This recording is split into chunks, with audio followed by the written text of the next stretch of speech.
आपकी रेखा मिश्रा। मैं एक बहुत प्यारी सी कजरी गीत गाने जा रही हूँ। जैसा होगा आप लोग कमेंट बॉक्स में ज़रूर बताइएगा। तो आप लोग सुनिए।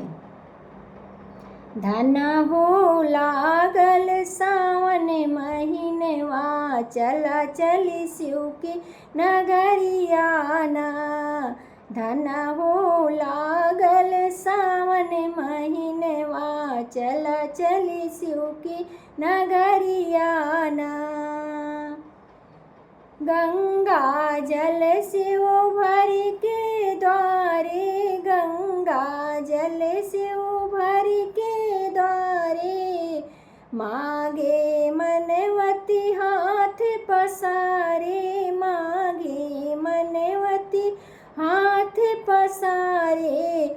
बम बम करे सब गुण गनवाना, चला चली शिव के नगरियाना।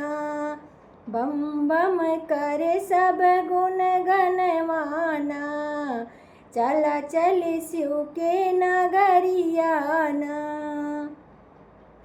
धन हो लागल सावन महीनवा, चला चली शिव के नगरियाना।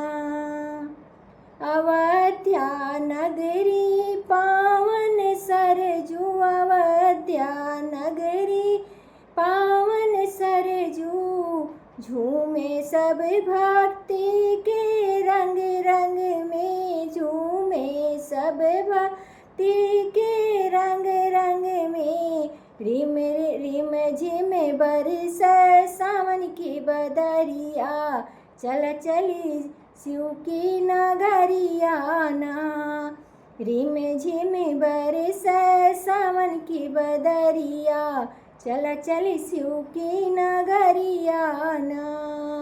रानी हो लागल सावन महीनवा, चल चली शिव की नगरिया।